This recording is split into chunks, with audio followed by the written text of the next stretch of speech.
नमस्कार. आपण कठोपनिषदाचा अभ्यास करतो आहे. कठोपनिषदामध्ये एकंदर 119 श्लोक आहेत. त्यापैकी पहिल्या अध्यायात 71 श्लोक आहेत. आता आपण दुसरा अध्याय सुरू करतो. प्रत्येक अध्यायामध्ये 3 वल्ली आहे. तर दुसऱ्या अध्यायाची प्रथम वल्ली आपण आज सुरू करू. पहिला श्लोक आहे परांची खाणी. जे आपले इंद्रिय आहेत ते बाह्य दर्शन देणारे आहेत. जे बाह्य जगामध्ये काय सुरू आहे तेच आपले ज्ञानेंद्रिय पाहतात. परा म्हणजे बाहेर, अंचन म्हणजे फिरणारे, गती देणारे, खाणी म्हणजे चित्र. आपल्या याच्यात नवद्वार असं म्हटलेलं आहे. आपल्या शरीरामध्ये 90 द्वार आहे. त्यापैकी वरच्या याच्यामध्ये 7 द्वार आहे. 2 डोळे, 2 कान, नाक, चित्र, चोळ याप्रमाणे. पण हे सगळ्यांचं पाहणं काय आहे, बहिर्मुख आहे, अंतर्मुख होत नाहीत. आपल्या आतमध्ये काय चाललं ते पाहत नाहीत. फक्त बाह्य जगाचं दर्शन घेतात. बाह्य जगात जे ज्ञान मिळते ते ज्ञान मिळवण्याचा प्रयत्न करतात. कोण बोलतं, काय बोलतं, कसं बोलते, काय करतात, आणि याप्रमाणे भौतिक जगाचं ते चिंतन करतात. परंतु आता एखादा धीर मनुष्य असतो, धैर्यशील मनुष्य असतो की तो आत्म्याचं दर्शन करण्याचा प्रयत्न करतो. आपल्या स्वतःमध्ये, आपल्या आत्म्यामध्ये काय सुरू आहे याचं अन्वेषण करणारे लोक फार कमी आहेत. म्हणून हा वृत्त चक्षु असं म्हटलेलं आहे. हा बाह्य भाग असल्यामुळे भौतिक शरीरात भौतिकतेकडे ते जास्त वळतात. स्वयंभू ईश्वराने मनासह ज्ञानेंद्रिय निर्माण केली. त्यांच्यात एक दोष असा होता की ती बहिर्गामी होती. मनुष्य कोणत्याही गोष्टीच्या बाह्यरूपाकडे पाहतो, त्यामुळे तो अंतःकरणाकडे पाहत नाही. क्वचितच कोणी एक धैर्यशील पुरुष अमृताची इच्छा करीत इंद्रियाचा आणि मनाचा मोहरा आत वळवितो आणि अंतरात्म्याचा साक्षात्कार करून घेतो. म्हणजे बाह्यविषय आहे त्याच्यातच सगळं जग गुरफटलेलं आहे. आपलं आत्म्यामध्ये काय सुरू आहे हे कोणी पाहत नाही. सर्व प्राणीमात्राचे ज्ञान इंद्रिय विषयाच्या जगतापुरते मर्यादित आहे असं म्हटले. जो केवळ बाह्य उपभोगाच्या मागे लागतात ते खरे मानव नव्हे. ते तर पशुपक्षीही करतात. त्याच्यामध्ये आणि माणसामध्ये मग काय आहे फरक? आपली उत्क्रांती झाली पाहिजे. उत्क्रांती म्हणजे बायोलॉजिकल ग्रोथ असं नाही आहे. मनाची आहे, बुद्धीची आहे, त्याची ग्रोथ होणं आवश्यक आहे. त्याला उत्क्रांती म्हणतात. उत्क्रांतीच्या मार्गावर मानसिक, सामाजिक, नैतिक आणि आध्यात्मिक पथावर पाऊल पडले नाही तर त्याचा नाश अटळ आहे. ते मृत्यूने पसरलेल्या जाळ्यात सापडतात असं म्हटलं. म्हणजे जी उत्क्रांती आहे ती मानसिक स्तरावर झाली पाहिजे, सामाजिक स्तरावर झाली पाहिजे, आपल्या नैतिक स्तरावर झाली पाहिजे आणि आध्यात्मिक स्तरावरही झाली पाहिजे. नेहमी बायोलॉजिकल ग्रोथ, शरीराची वाढ ही काही खऱ्या अर्थानं उत्क्रांती नव्हे.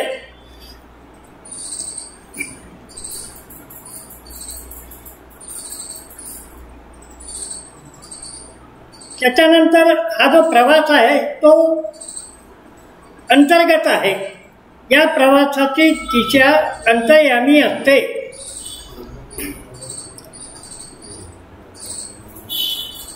त्याच्यानंतर तप म्हटलेलं आहे. मन आणि इंद्रिय यांची एकाग्रता हे मोठे तप आहे. तप याचा खरा अर्थ आपले मन आणि इंद्रिय ही एकाग्रता ताब्यात ठेवणे. जसं दशरथ म्हटलंय, 5 ज्ञानेंद्रिय 5 कर्मेंद्रिय याच्या हा रथ आहे मनुष्याचा, शरीराचा. त्याच्यावर अधिसत्ता गाजवणारा आत्मज्ञान आहे, आत्मा आहे. त्याचा आंतरिक शोध माणसाने घ्यायला पाहिजे असं त्या उपनिषदात म्हटलेलं आहे. आता विज्ञानात काय होतंय, आकाशातील तारका पाहण्यासाठी दुर्बिणीचा कितीही उपयोग झाला तरी आत्म्याच्या निरीक्षणाच्या शाळा तशाच राहिल्या. म्हणजे भौतिक ज्ञान घेण्यासाठी कॉम्प्युटर आले, आपला मोबाईल आले, अनेक आले, परंतु आपल्या आत्म्याचा शोध घेण्यासाठी त्या प्रयोगशाळा आणखी आलेल्या नाहीत. आता उपनिषदाचा धीर पुरुष म्हणजे काय म्हणतो? तो विद्वत्ता असेल तर विद्वत्तेच्या पलीकडे पाहू शकणारा, सद्गुण संपादन करणारा आणि आत्मसाक्षात्कार करून घेणारा असा हा साधक असतो. या तिन्ही गोष्टी आहेत. विद्वत्ता पाहिजे नाही असं नाही आहे, पण विद्वत्तेच्या पलीकडे जाणारा पाहिजे. इतकंच उपयोगी नाही तर सद्गुणही प्राप्त करायला पाहिजे आणि आत्मसाक्षात्कार सुद्धा करायला पाहिजे. असा साधक ज्ञानाकडून सुज्ञपणाकडे जातो. ज्ञान म्हणजे फक्त माहिती गोळा करणे नव्हे. आपण जे ज्ञान म्हणतो जगामध्ये ते भौतिक ज्ञानाबद्दल म्हटलं, पण उपनिषद म्हणता आत्मज्ञान आहे ते आत्मज्ञानच खरं ज्ञान आहे. बाकी बाह्य ज्ञान हे आवश्यक आहे, परंतु मनुष्य त्याप्रमाणे पूर्ण होऊ शकत नाही. विज्ञानाची जेवढी प्रगती झाली तेवढे विश्वाचे गुण अधिक गडद झालेले आहे. आता सूर्यमाला आहे, चंद्र आहेत आणि ग्रह आहेत, असं स्वरूप आहे. विज्ञानाने कितीही प्रगती केली तरी ते गुण वाढतच आहे. त्याच्यात आवृत्त चक्षु असा शब्द आला आहे. इंद्रियाचा मोहळा विषयाकडून अंतरात्म्याकडे वळविणे हे धर्म आणि अध्यात्मशास्त्रातील मान्यता आहे, मान्य पद्धती आहे. यमराजाने आध्यात्मिक प्रवासाचे वर्णन शिरश्चधारा निशिता दुरतया म्हणजे सुरीवर चालण्यासारखा. सुरीची धार आहे, त्याच्यावर मनुष्य चालू शकत नाही, रक्त लागतं, म्हणून ते कठीण आहे असं यमराज नचिकेताला सांगतात. आणि आध्यात्मिक संप्रदाय हा म्हणजे याचा मुख्य आत्मज्ञान मिळण्यासाठी ध्यान हे महत्त्वाचं आहे, म्हणून ध्यानयोगाचं महत्त्व त्या उपनिषदामध्ये जास्तच सांगितलेलं आहे. तर भगवद्गीतेचं एक श्लोक आहे, या निशा सर्व भूताना तस्य जागर्ति यशा जागर्ति भूतानी सा निशा पश्यतो. म्हणजे सर्व भूतासाठी जी रात्र असते तेथे संयमी मनुष्य जागत असतो आणि सर्व भूते ज्या ठिकाणी जागी असतात तेथे ज्ञानी मनुष्य निश्चित झाला. भूते जागत असतात म्हणजे काय, संसारिक व्यवहार करत असतात, आपल्या याच्यात मशगूल असतात. परंतु जो मुनी असतो त्याला माहिती आहे संसार काही योग्य नाही आहे, काही अर्थ नाही आहे, संसार चक्र आहे, म्हणून तो ज्ञानी मनुष्य निश्चित झाला असं त्या अर्थाचं ते सार. भगवान बुद्धाला ज्यावेळेस ज्ञान प्राप्त झालं तेव्हा ते सारनाथला गेले. पायी बुद्धांनी संपूर्ण प्रवास पायी केला त्यांच्या आयुष्यामध्ये.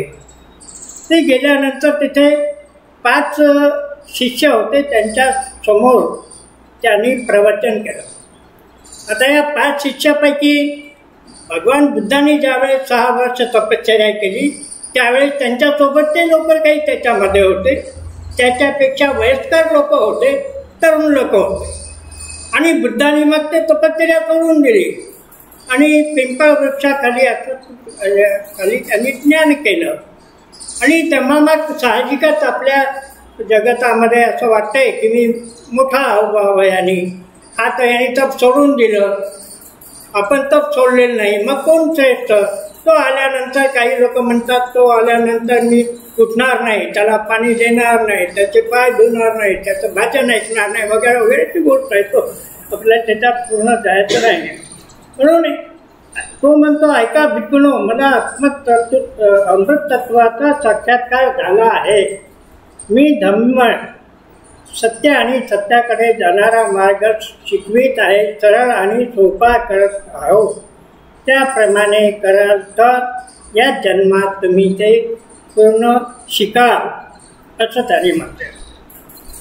आता हा जो ही जी वल्ली आहे ती साधारणतः आत्म्याबद्दल तो वर्णन केलेला आहे. आत्मा कसा आहे काय नाही. ज्यामुळे मनुष्य रस रूप गंध नाद स्पर्श आणि मिलन सुखाचा अनुभव घेतो तो हा आहे असं त्याने म्हटलं. शंकराचार्य काय म्हणतात, जे प्राप्त झाल्याने सापेक्ष जगातील काहीही हवे अशी इच्छा राहत नाही ते ब्रह्म कसे हे जाणावे हे सांगितले आहे. हा जो देहसंघात आहे आणि आत्मा आहे त्याच्याबद्दलचं ज्ञान सांगितलं आहे. आपला देहसंघात जो आहे ज्ञानेंद्रिय इंद्रिय आहे स्थूल शरीर आहे हे धातू आहे आणि आत्म्याला अग्नीची उपमा दिली आहे. आत्मा हा अग्नी आहे, हा धातूला जाळून टाकतो. त्याप्रमाणे तर आत्मा हा महत्त्वाचा आहे. त्यामुळे आपल्याला मांडुक्य उपनिषद मध्ये असं म्हटलं आहे, आत्मा हा अखंड शाश्वत बोध म्हणून जागृती आणि सुषुप्ती अवस्थातील बदलांचा साक्षी आहे.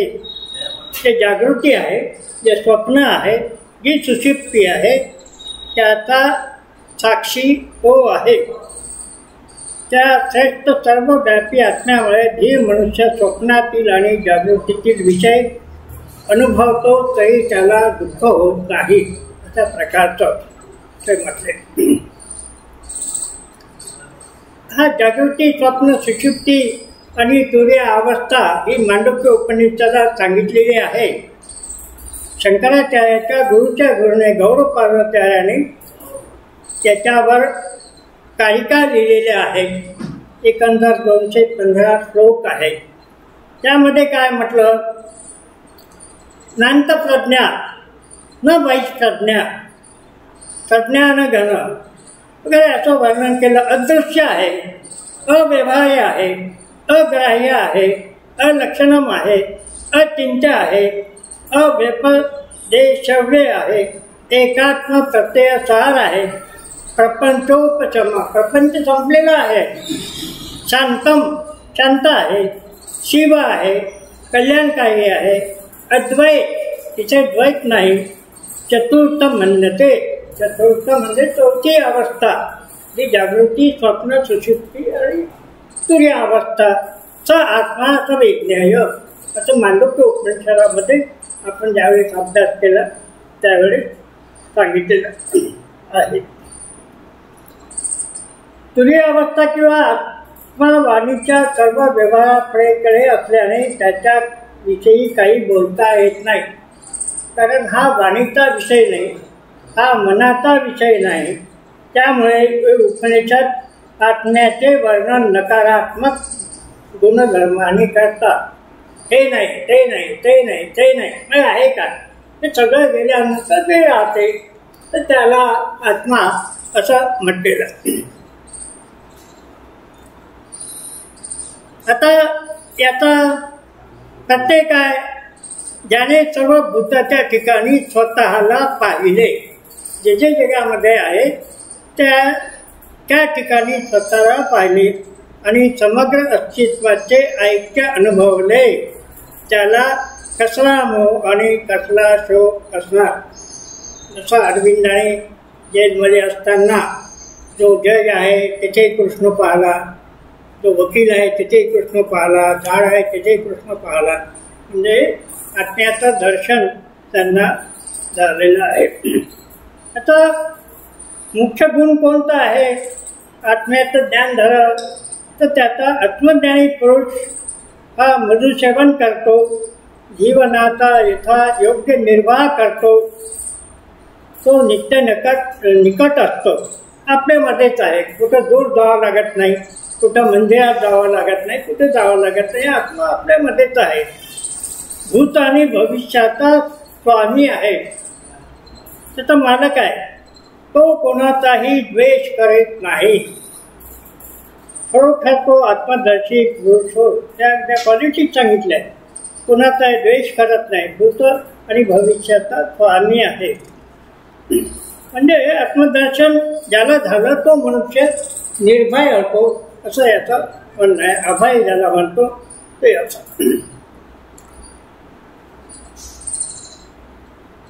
जो विश्वारंभी तपातून जन्मला, पंचभूताच्या आधी अस्तित्वात होता व हृदयाच्या ठिकाणी राहतो, तो पंचमहाभूतामध्येही राहतो असे आढळून आलेले आहे. पंचमहाभूत वगैरे सकल ठिकाणी आत्मा आहे. त्याच्यानंतर आदिती ही वैश्विक शक्तीची देवता, ती प्राण आणि वैश्विक शक्तीच्या रूपाने आविष्कृत झालेली आहे. ती हृदय गुंफेत राहते पंचभूतामध्ये, म्हणजे त्याची व्यापकता अशी एकंदर सांगितलेली आहे. आईच्या उदरात गर्भ जसा नीट सांभाळला जातो तसा 2 अरणीत राहिलेला अग्निसुज्ञ माणसे यज्ञ दीक्षित यांच्याकडून रोग दिला जातो. 2 अरणी म्हणजे लाकडामध्ये अग्नी आहे, एकमेकावर घातल्यानंतर अग्नी मिळतो. त्याच्यानंतर मनुष्यात ब्रह्म आहे, पण त्याचा साक्षात्कार करून घेतला पाहिजे. इंद्रियानुभव ते सापडणार नाही, परंतु उत्क्रांतीची सर्वश्रेष्ठ निर्मिती जी बुद्धी आहे ती प्रकाशमान असल्याने तिच्यात खोलवर ध्यानातून आत्मदर्शन घेतले पाहिजे. इंद्रियापेक्षा सगळ्यात जास्त महत्त्वाची बुद्धी आहे, तर त्याप्रमाणे ते घेतलं पाहिजे. ब्रह्मवादी ह्या विश्वात्मक चैतन्याला ईश्वर असं म्हणतात. त्या आत्म्याबद्दल काय म्हटलं, इथे आहे, तिथे आहे, तिथे आहे, इथे आहे, याप्रमाणे त्याचं वर्णन असं केलेलं आहे. एकत्व जे दाखविले ते ज्ञान असे वेदांत म्हणतो. जे काही सगळं आहे त्याला एकात्मता किंवा एकत्व आहे असं वेदांत म्हणतो. इह याचा अर्थ इथे, अमूर्त म्हणजे तिथे, सापेक्षतेच्या पलीकडे शाश्वताच्या जगताचा आपण हे घेतले पाहिजे. हे जग, दुसरे जग, पृथ्वी आहे, स्वर्ग आहे, मृत्यू आहे, अमृतत्व आहे, भौतिक आहे, आध्यात्मिक आहे, सापेक्ष आहे, शाश्वत आहे, कालबद्ध आहे, कालातीत आहे, हे सगळं माणसाला समजण्याच्या चर्चेसाठी आहे असं यांनी म्हटलेलं आहे. मनुष्याला समजण्यासाठी ह्या गोष्टी आहेत. आता आपण म्हणतो की अटलांटिक समुद्र आहे, पॅसिफिक महासागर आहे, आर्टिक आहे, अंटार्क्टिक आहे, पण सगळे ते समुद्र आहे, सगळं पाणी आहे. तर एकात्मता तुम्ही पाहिली पाहिजे. मी अटलांटिक आहे, मी पॅसिफिक आहे, मी मोठा आहे, तो छोटा आहे, या याच्यातून तुम्ही अलगपणाच्या भावनेतून निघाले पाहिजे. स्वतःच्या ठिकाणी सत्याचा अनुभव घेऊन आणि अनात्म वस्तूंनी बनलेल्या बाह्य विश्वाच्या ठिकाणी सत्याचा अनुभव घेऊन, स्वतःच्या आत्म्यामध्ये सत्याचा अनुभव घ्यायचा आणि बाह्य विश्वास आहे त्या सत्याचा अनुभव घेण्याचा आनंद घेतल्यावर मनुष्य त्यापासून कधीही च्यूत होत नाही. त्याच्यात आत्मदर्शन झाल्यानंतर पुन्हा ते होत नाही. अलगतेचा ताण म्हणजे तिरस्कार. तुम्ही आहे, मी आहे, मी मोठा की तुम्ही मोठा, म्हणजे तिथे तिरस्कार आला, तिथे मत्सर आला, तिथे भांडण आलेले आहे. भगवद्गीतेमध्ये सुद्धा सांगितलं की ज्ञान 3 प्रकारचं, सात्विक आहे, राजस आहे आणि तामस आहे. सात्विक ज्ञान कशाला म्हटलं, ज्याच्यामुळे सर्व भूतामध्ये एका आत्म्याला पाहता येते. सर्व भूतामध्ये एक आत्मा आहे असं पाहिलं जाते. त्या दर्शनी विभक्त भासणाऱ्या गोष्टीमध्ये अविभक्त आत्म्याचे दर्शन होते, ते सात्विक ज्ञान. राजस ज्ञान म्हणजे काय, मी आणि तो वेगळा आहोत, आणि तामस म्हणजे मीच मोठा आहोत, अशा प्रकारचं ज्ञान. हे 3 भाग त्याच्यामध्ये सांगितलेले आहे. धर्माच्या क्षेत्रात सुद्धा अलगतेचे दुष्परिणाम येतात. कारण धर्म आणि अध्यात्म किंवा काही एक छोटे अक्षर याच्यामध्ये, पण धर्माची व्याख्या करायला पाहिजे. धर्म कशाला म्हणायचं, बरोबर बाह्य गोष्टीला म्हणायचं की कशाला धर्म म्हणायचं. ख्रिश्चन धर्म मोठा, बुद्ध धर्म मोठा, जैन धर्म मोठा, हिंदू धर्म मोठा, असं जे आता चाललेलं आहे, डिमार्केशन केलेलं आहे, अलग भिंती केलेल्या आहेत. त्यामुळे काय होतात, काही ठिकाणी अंधश्रद्धा असते, कुठे निष्ठा असते, दंभ असते, हिंसा होते आणि युद्ध होतं. धर्माच्या नावावर सुद्धा युद्ध होतात. ते धर्म आहे का मग? हा सुद्धा आपल्याला विचार करण्याची गोष्ट आहे. म्हणून एका ठिकाणी म्हटलं की धर्माची व्याख्या करायला पाहिजे. धर्म म्हणजे काय, अधर्म म्हणजे काय, हे एका व्याख्या स्पष्टपणे नसल्यामुळे काही बाह्य गोष्टीलाच आपण धर्म म्हणतो, विशेषतः उपासना पद्धतीला धर्म म्हणतो. हे योग्य नाही आहे. आधुनिक काळात मानव संबंध संवाद दृष्टी निर्माण झालेली असते. फार पूर्वी जसं इंग्रज म्हणायचे काळे गोळे असा वाद अलगावाद आहे. आफ्रिकन कंट्रीला याला त्याला इव्हन भारताचे लोक इंग्लंडमध्ये गेल्यानंतर त्यांना प्रवेश नव्हता असं प्रमाणे असं म्हटलं. तर वंशवाद सुद्धा बेकार आहे. हे अलगपणाची भावना जिथे असते तिचा हा वंशवाद होतो. आणि मग बुद्धीच्या वंशवादी क्षमता, सांस्कृतिक विकासाची क्षमता, शारीरिक वैशिष्ट्य याबद्दल श्रेष्ठ कनिष्ठ असा भेदभाव जिथे होतो ते योग्य नव्हे. म्हणून आपण आपला युनिव्हर्सल ब्रदरहूड अशी आपली संकल्पना आहे थिओसॉफीची. याबद्दल डॉक्टर पॉल ड्युसन हे जर्मनीचे होते आणि वेदांताचे अभ्यासक होते. त्यांना स्वामी विवेकानंद त्यावेळेस भेटले होते. तिथे भेटीसाठी अवश्य गेले होते. त्यांनी अनेक उपनिषदावर भाष्य लिहिलेले आहे. ते 1892 भारतात आले आणि मुंबईला त्यांनी भाषण दिलेलं आहे. ते काय म्हणतात, मुंबईला जे व्याख्यान झालेलं आहे, धर्मग्रंथ नीतीचे सर्वश्रेष्ठ मूल्य म्हणून स्वतःवर करता येईल तेवढेच प्रेम शेजाऱ्यावर करा असे सांगतात. हे योग्यच आहे. येशूंनी म्हटलं तुम्ही आपल्यावर प्रेम करता तसं शेजाऱ्यावर करा. जर निसर्ग नियमानुसार दुःख आणि सुख याचा अनुभव मला माझ्यातच येतो, दुःख सुखाचा अनुभव मला येतो म्हणून तुम्हाला येतो असं नाही आहे. मलाच येतो, माझ्या शेजाऱ्याला येत नाही. तर मी माझ्या शेजाऱ्याला प्रेम कसे करावे हा प्रश्नच आहे. याचे उत्तर बायबलमध्ये नाही पण वेदात आहे. तत्वम अशी या 3 महान तत्वात आहे. ते तूच आहे असं छांदोग्य उपनिषदामध्ये श्वेतकेतूला अनेक प्रकाराने समजून सांगितलेलं आहे. म्हणून वेगळेपणाची भावना चुकीची आहे. युनिव्हर्सल ब्रदरहूड म्हणजे सगळे आपण भाऊ आहोत ही भावना ही महत्त्वाची आहे. या 3 शब्दात सारे अतिभौतिक आणि नैतिक एकत्र झालेले आहे. तुमच्या शेजाऱ्यावर तुमच्या इतकेच प्रेम करावे कारण तो तुमचा शेजारी आहे.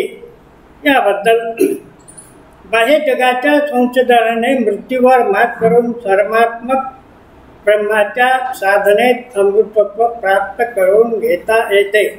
त्याच्यात आता हा जो आहे आत्मा आहे तो कसा आहे एकंदर वर्णन केलेलं आहे. त्याच्यात अंगठा एवढा आहे, तो आपल्या हृदयात आहे, अशा प्रकारचं ते वर्णन आहे. भूत आणि भविष्य याचा स्वामी आहे, त्याचा साक्षात्कार करून मग मनुष्य भय पावत नाही. हा तो आत्मा आहे अशा प्रकारचा. अंगठ्यामध्ये बांबू जो आहे, बांबू मध्ये जी पोकळी आहे ती साधारणतः अंगठ्या एवढी आहे म्हणून ते साधारणतः समजण्यासाठी दिलेलं आहे. तर शब्दाचा तो तसा अर्थ नाही आहे. अंगठ्या एवढ्या आकाराचा पुरुष धूमरहित प्रकाशासारखा आहे. धूमरहित आहे, तिथे धूर नाही आहे, प्रकाश आहे, जाणीव आहे. भूत आणि भविष्याचा स्वामी आहे. तो जसा आज आहे तसाच उद्या राहील. शरीराचं विरोजन होते. शरीर पहिल्याने बाळ, नंतर तरुण, वृद्ध आणि संपत. तसा तो आत्मा संपत नाही.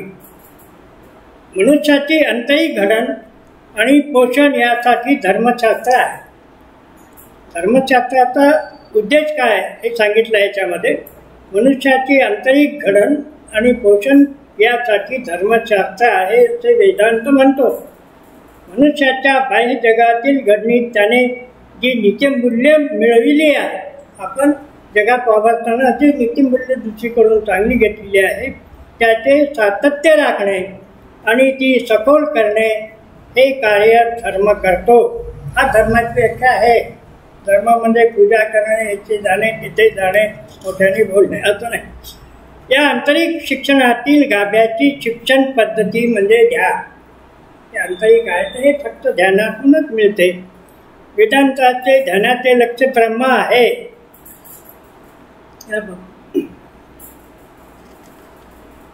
आता ईश्वर हे ध्यान करतो, कोणी मूर्तीवर करतो, कोणी रामावर करतो, कोणी कृष्णावर करतो, कोणी कृष्ण याचा प्रकारचा आहे. इथे श्रीभाष्य लिहिलेल्या रामानुज म्हणून होऊन गेले 11व्या शतकामध्ये. त्यामध्ये त्यांनी श्रीभाष्य असं लिहिलं आहे. शंकराचार्यांनी जसं ब्रह्मसूत्र लिहिलं तसं त्यांनी श्रीभाष्य लिहिलं आहे. ते काय म्हणतात,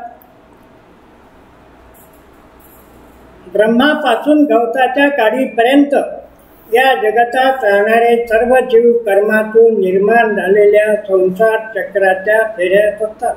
ते ब्रह्मदेव असं कोणी या जगाचे अवतरलेला आहे तो कर्माच्या फेऱ्यात असतात. त्यामुळे ध्यानाच्या अभ्यासाचे ते ध्यानविषय होऊ शकत नाही. इतकं मोठं असं सांगितलंय. कारण ते सर्व अविद्येच्या आणि सापेक्षतेच्या क्षेत्रात येतात.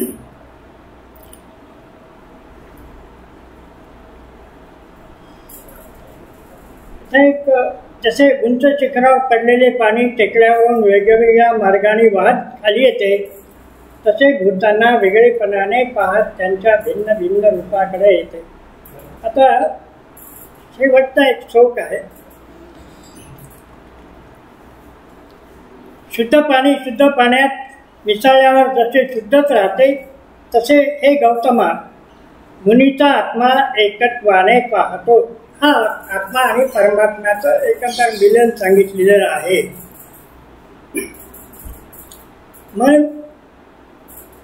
मन शरीर या मर्यादेत जखडलेला नसतो. आत्मा अहंकारी नसतो, शुद्ध असतो. शुद्धतेचा, आनंदाचा, सामर्थ्याचा सागर उत्पन्न होतो. ज्याचे मन साम्यावस्थेत स्थित आहे त्यांनी या जन्मात सापेक्षतेचे जग जिंकले आहे. ब्रह्म सर्वत्र आहे, त्यात अपूर्णतेचा दोष नाही. ब्रह्म सर्वत्र आहे ही जी शिकवण आहे, अहम ब्रह्मास्मी तत्त्वमसि अयम आत्मा ब्रह्म, हे जे आहे वेदांताचं, तेच या उपनिषदामध्ये थोडक्यात असं सांगितलेलं आहे.